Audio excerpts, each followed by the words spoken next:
नमस्कार दोस्तों, मैं हूं आद्या और स्वागत है आप सभी का सिविल्स डेली के यूपीएससी केबीसी में, यानी कि कौन बनेगा सिविल सर्वेंट प्रीलिम्स 2022 स्पेशल। जी हाँ, कुछ ही महीने बचे हैं और हमें अपने आप को एक्सेल करना है, अपने आप को पूरी तरीके से तैयार करना है आने वाले प्रीलिम्स, स्पेशली 2022 प्रीलिम्स के लिए। तो क्यों नहीं हम रोज कुछ क्वेश्चन सॉल्व करें, उनकी स्ट्रैटेजीज पर काम करें और फटाफट से अपने सपने को साकार भी करें और बनकर दिखाएं एक बढ़िया सा सिविल सर्वेंट। तो चलिए इसी के साथ शुरू करते हैं। आज के प्रश्नों का खेल देखते हैं। आज के प्रश्न हमें क्या हमारा स्ट्रॉन्ग पॉइंट बताते हैं और आप लोग जरूर कोशिश करिएगा ज्यादा से ज्यादा आंसर्स करेक्ट करने की। अगर करेक्ट नहीं भी होते हैं तो कोई बात नहीं, यहाँ पर इनकरेक्ट और करेक्ट नहीं समझना है, बल्कि कितना कॉन्सेप्ट हमें समझ आ रहा है, कितना कॉन्सेप्ट हम ग्रैस्प कर सकते हैं वो हमें समझना है। ठीक है, तो चलिए देखते हैं हमारा सबसे पहला प्रश्न क्या है।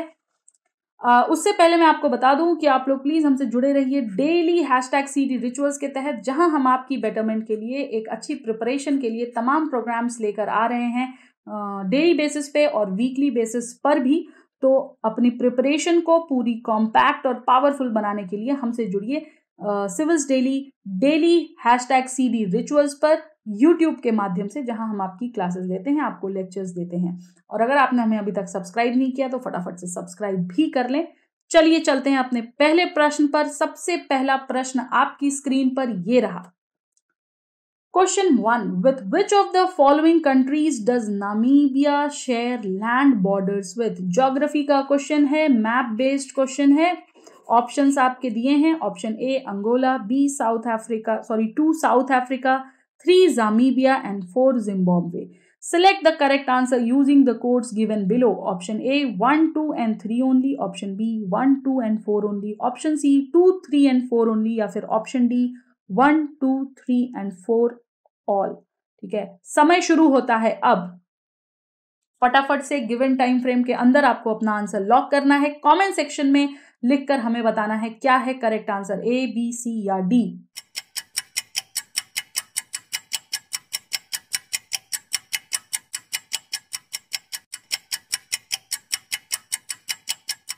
समय समाप्त।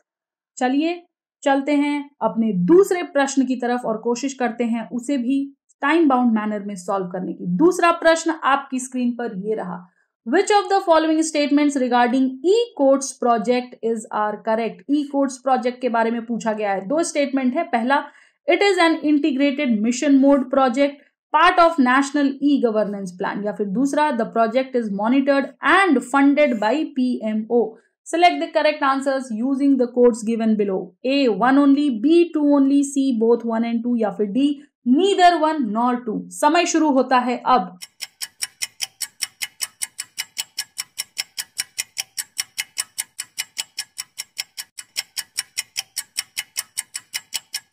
समय समाप्त।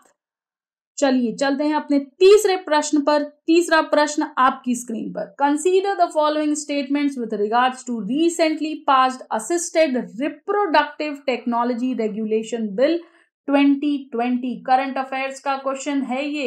एक्सप्लेनर में ये पूरा टॉपिक हमारा डिटेल में कवर किया गया था। अगर आपने नहीं देखा है तो फटाफट से एक्सप्लेनर जरूर देख लीजिएगा after doing these questions. Statement 1 कहती है, The bill provides that every ART clinic and bank must be registered under the National Registry of Banks and Clinics of India. 2 कहता है, the registration will be valid for 5 years and can be renewed for a further 5 years. 3, a bank can obtain semen from males between 21 and 55 years of age and oocytes from females between 23 and 35 years of age. 4 है, the woman can donate oocyte only once in her life and not more than 7 oocytes can be retrieved from her. Okay, options दिए हैं। Which of these statements are correct? 1 and 2 only, 2 and 4 only, 1, 3 and 4 only या फिर all of the above। समय शुरू होता है अब। फटाफट से अपना आंसर्स लॉक करें।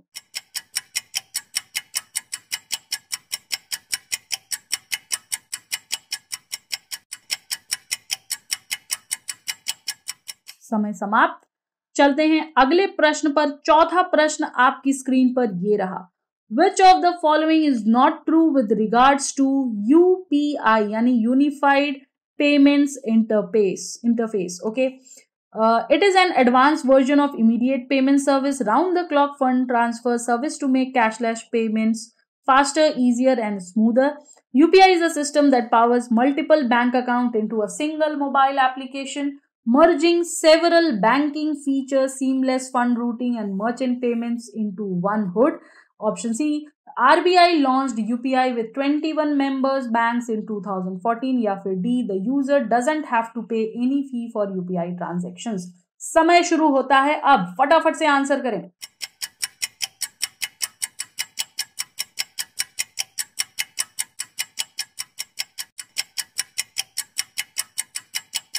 समय समाप्त. चलते हैं अपने पांचवें प्रश्न पर. पांचवा प्रश्न आपके स्क्रीन पर ये रहा. Under which schedule of the Constitution of India can the transfer of tribal land to private parties for mining be declared null and void? Past year question है ये, 2019 में हमारे यूपीएससी एग्जाम में पूछ चुका है. ऑप्शन है हमारे 3rd schedule, 5th schedule, 9th schedule या फिर 12th स्केड्यूल.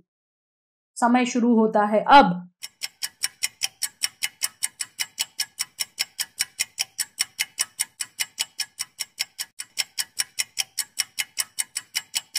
समय समाप्त. चलते हैं अपनी स्ट्रैटेजीज पर और एक्सप्लेनेशंस देखते हैं क्या है इन क्वेश्चन से रिलेटेड. हमारा सबसे पहला जो क्वेश्चन था, नामीबिया किन जगहों से, किन देशों से अपना लैंड बॉर्डर शेयर करता है उसके ऊपर. तो देखिए ऑप्शंस दिए हैं आपके, अंगोला, साउथ अफ्रीका, नामीबिया और जिम्बाब्वे. जहां तक मुझे याद है जिम्बाब्वे को छोड़कर बाकी सारे ऑप्शन सही हैं. यहाँ पर ये फैक्चुअल क्वेश्चन है, इसमें कोई हम ट्रिक नहीं लगा सकते हैं. हमारे पूरे मैप बेस्ड टेक्निक है ये, तो मैप्स तो मस्ट हैं ही हमें प्रैक्टिस करने के लिए. और मैं अपने करंट अफेयर्स सेशन में भी मैं आपको बताती हूँ, जब भी हम कोई लोकेशन या पर्टिकुलर प्लेस से रिलेटेड जब भी हम कोई क्वेश्चन या टॉपिक डिस्कस करते हैं, मैं उससे रिलेटेड हमेशा कोशिश करती हूँ कि मैं आपको मैप प्रोवाइड करूँ. जैसे आज के करंट अफेयर्स में भी मैंने आपको फिलीपींस का मैप दिखाया है, क्योंकि टॉपिक था राई टाइफून के ऊपर. ठीक है, तो मेरे हिसाब से आंसर होना चाहिए 1 2 3. चलिए आइए देखते हैं क्या है सॉल्यूशन. सॉल्यूशन पढ़ने से पहले सबसे पहले मैं आपको ये मैप बताना चाहती हूँ. देखिए यही है ना नामीबिया. नामीबिया का आपसे पूछा है. नामीबिया में अंगोला तो है ही है, बोस्टवाना है, साउथ अफ्रीका है, जमीबिया भी है. बट जिम्बाब्वे, देखिए जिम्बाब्वे के साथ कहीं एज सच बॉर्डर नहीं शेयर है, सिर्फ एक पॉइंट है जो कि उसको डाइसेक्ट कर रहा है. और यही चीज लिखी है यहाँ पर ऑप्शंस इसके एक्सप्लेनेशन में भी, इसलिए हमारा करेक्ट आंसर होगा ए, यानी कि Angola, South Africa and Namibia and not Zimbabwe. चलते हैं अपने दूसरे प्रश्न पर. दूसरा प्रश्न हमारा था ई कोर्ट्स प्रोजेक्ट से रिलेटेड. देखिए इस टाइप के क्वेश्चंस मैंने आपको हमेशा सॉल्व करने को बताया है.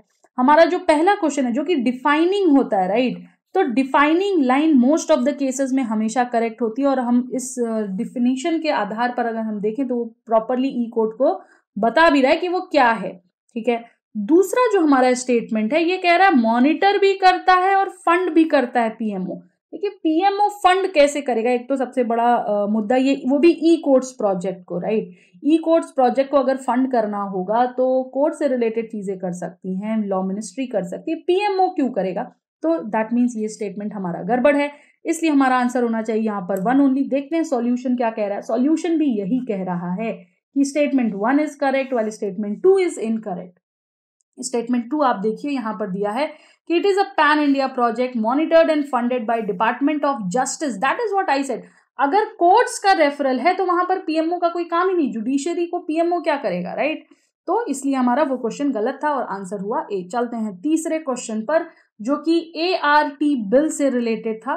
ठीक है, यहाँ पर हमारे 4 ऑप्शंस दिए थे और मेरे हिसाब से ये चारों ही सही हैं. ठीक है, 2 यहाँ पर एज नंबर जो है वो भी मेंशन्ड है बट सही मेंशन्ड है. और एक हमारा जो ये है कि नॉट मोर देन 7 वाला जो पार्ट है वहां पर थोड़ा सा नेगेटिव साउंड कर रहा है, बट ये हमारे बिल में स्टेटेड है. तो हमारा जो करेक्ट आंसर है वो यही है कि भाई solution D is the correct answer, क्योंकि सारे ही हैं. ओके, तो चलते हैं अपने नेक्स्ट क्वेश्चन पर. करंट अफेयर्स अगर आप लोगों ने पढ़ा हो, एक्सप्लेनर पढ़ा हो, तो आपको पता होगा. ये भी क्वेश्चन हमारा करंट अफेयर से रिलेटेड है, यूपीआई वाला, राइट. इसको तो मैंने ही पढ़ाया है, एक्सप्लेनर में भी नहीं गया, ये करंट अफेयर्स के अंदर इसको हमने इंक्लूड किया. और अगर आप यूपीआई पेमेंट गूगल पे हो गया या और भी कोई पे हो गया, फोन पे हो गया, पेटीएम हो गया, ये सारी चीजें अगर आप यूज करते होंगे आम जिंदगी में, जो कि आज की डेट में लाइक 10 में से 8 लोग करते हैं, तो आपको इसके बारे में कुछ भी दिमाग लगाने की जरूरत नहीं है, आप पढ़ते से ही बता दोगे कि यार इसमें क्या गड़बड़ है। देखो हमारा पहला क्वेश्चन ऑब्वियसली जो पहला स्टेटमेंट है वो सही है, दूसरा स्टेटमेंट भी हमारा सही है। तीसरे और चौथे पर आए अगर, तो देखिए तीसरा इसलिए विवाद वाला है क्योंकि यहाँ पर मेंशन्ड है हमारा टाइम और मेंबर, ठीक है। और चौथा जो हमारा स्टेटमेंट है कि user does not have to pay any fee for UPI transaction, which is very correct. हम कभी कोई फी नहीं करते, उल्टा गूगल पे जैसी जो चीजें वो हमें 1-2 रुपए हमेशा कैशबैक भी अक्सर दे देती हैं, ठीक है। तो हमें फीस नहीं पेमेंट करनी पड़ती यूपीआई के तहत।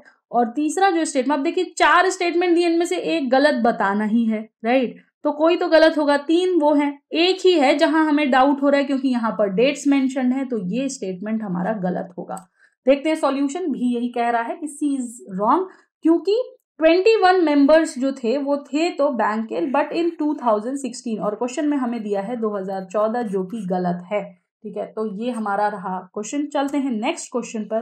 क्वेश्चन 5th जो है स्ट्रेट फॉरवर्ड क्वेश्चन है, schedule of constitution of India से रिलेटेड, जिसमें ट्रांसफर ऑफ ट्राइबल लैंड की बात की गई है। तो देखिए इसका आंसर तो हमारा 5th स्केड्यूल है, ठीक है। लेकिन अब मैं आपको ये बताने जा रही हूँ कि वैसे तो स्ट्रेट फॉरवर्ड क्वेश्चन, लेकिन हम इसको याद कैसे करेंगे। तो देखिए एक कॉन्सेप्ट चलता है नेमोनिक्स का, ठीक है, नेमोनिक्स जिन्हें हम हिंदी में सूत्र भी कह सकते हैं, ओके। ये क्या होता है, यहाँ हमें याद करना होता है। जैसे अगर स्केड्यूल्स ऑफ इंडियन कॉन्स्टिट्यूशन हैं, 12 स्केड्यूल्स अगर हैं, तो उन्हें हम कैसे याद कर सकते हैं। तो उसके लिए हमारा फॉर्मूला है टीयर्स ऑफ ओल्ड पीएम, ठीक है। 1 पर आ गया हमारा टेरिटरी, टी फॉर टेरिटरी, 2 पर आ गया इमोल्यूमेंट्स, ई फॉर इमोल्यूमेंट्स, 3 पे A for affirmations and oaths, 4 पे हो गया हमारा राज्यसभा, 5th पे हो गया हमारा स्केड्यूल्ड एरियाज। तो ट्राइबल एरियाज तो हमारे आते ही स्केड्यूल्ड एरियाज में है, तो वो फटाफट से वहां से हमें पता चल जाएगा कि भाई ये जो है हमारा 5th स्केड्यूल्ड में आएगा, ठीक है। 6th जो हमारा है अदर स्केड्यूल्ड एरियाज है, 7th है हमारा फेडरल प्रोविजन, 8th है हमारा ऑफिशियल लैंग्वेज, 9th है लैंड रिफॉर्म, 10th है डिपेक्शन, 11th है पंचायत और 12th है म्युनिसिपैलिटीज। तो आप इस तरीके से ना, ये सारे स्मार्ट टेक्निक्स होते हैं किसी भी चीज को जो कि टफ है उसे याद करने की। तो यहाँ पर आपको जो नेमोनिक मैंने दिया वो है टीयर्स ऑफ ओल्ड पीएम, ठीक है। तो अब इससे आई होप आपको स्केड्यूल्स हमेशा के लिए याद हो जाएगा। तो है ना बढ़िया टेक्निक, ट्राई करिए। ऐसे ही फॉर्मूलाज आप खुद से भी बना सकते हैं, जरूरी नहीं कि मैं ही आपको फॉर्मूला बताऊं, आप खुद से भी बना सकते हैं, बिल्कुल, ठीक है। तो ये थे आज के कुछ क्वेश्चंस और ये थे उनके सॉल्यूशंस। आई होप आज मजा आया होगा आपको एक नया प्रकार का टेक्निक देखकर, नेमोनिक्स देखकर। मैं ऐसे नेमोनिक्स आपको टाइम टू टाइम देती रहूंगी, मैथ बेस्ड क्वेश्चंस भी हम करते रहेंगे। So thank you so much guys, और आंसर जरूर करिएगा और हमें ये भी जरूर बताइएगा कि कैसा लग रहा है आपको हमारे प्रोग्राम्स, मजा आ रहा है, नहीं आ रहा। अगर नहीं आ रहा तो हम और क्या कर सकते हैं आपको मजा दिलाने के लिए, ऐसे क्वेश्चंस में कैसे हम नई चीजें ला सकते हैं जिससे आपकी प्रिपरेशन और बेहतर हो। थैंक यू सो मच, नमस्कार, जय हिंद, जय भारत। अब यूपीएससी की तैयारी के लिए दिल्ली या इलाहाबाद आने की जरूरत नहीं है, क्योंकि सिविल्स डेली कराने जा रहा है आपकी प्रिपरेशन सीडी यूट्यूब क्लासेस के माध्यम से, जहां हम लेकर आ रहे हैं डेली बेसिस पर करंट अफेयर्स और स्टैटिक पोर्शन के टॉपिक्स, प्रीलिम्स, मेंस और इंटरव्यू को मद्देनजर रखते हुए तमाम वीडियो लेक्चर्स और मेंटरशिप गाइडेंस, वो भी बिल्कुल निःशुल्क। हम अपना टाइम इन्वेस्ट करते हैं ताकि आप अपना कीमती वक्त सही जगह, सही डायरेक्शन में इस्तेमाल करें। Press the bell icon and subscribe to our channel to follow #CD Rituals.